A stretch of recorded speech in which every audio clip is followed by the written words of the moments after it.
Менің каналыма қош келдіңіздер. Бүгін қатпарлы пәтір пісіреміз.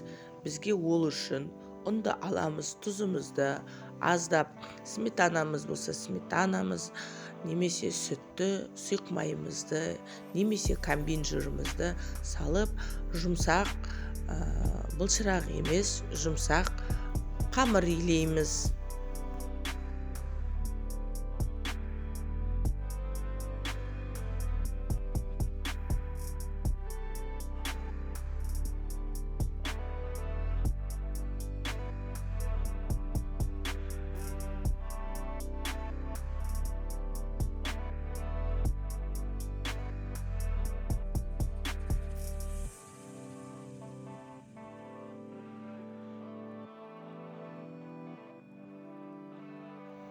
Одан кейін қамырымызды демалдырып 15 минутқа қойып, қайтадан илеп, тағы 15 минутқа қоямыз. Сонда қамырмен жұмыс жасау сізге ыңғайлы болады.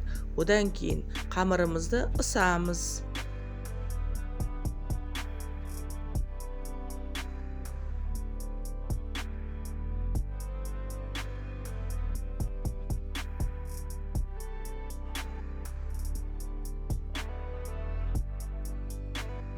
Қамырымызды ысып болғаннан кейін екіге бөліп жіберсеңіз болады. Немесе екі дөңгелекті бөлек алсаңыз болады. Менің астақтайым кіші болғандықтан мен екіге бөлдім. Одан кейін майымызды жағамыз. Ортасына тағы да май жағып, жуамызды саламыз.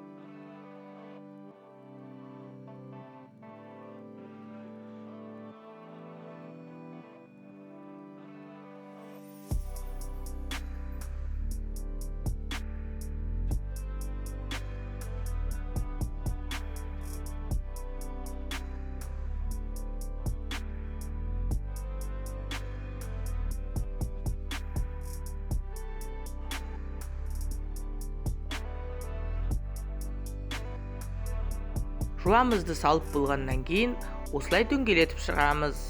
Қатпарлы болу үшін.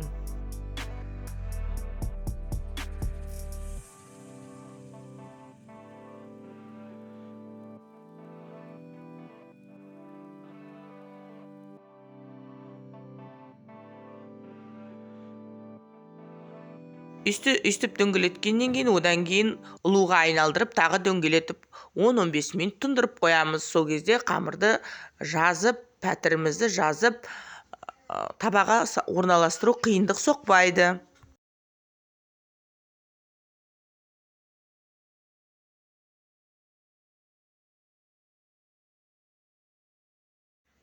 Мынау міне піскен пәтіріміз. Каналым ұнаса лайк басып, комментарий жазып, тіркеліп, қоңырауша белгісін басыңыздар. Мынау біздің асмыр жасағанымыз пәтірімізге. Каналым ұнаса достарыңызбен бөлісе отырыңыздар. Алдын ала көп рахмет.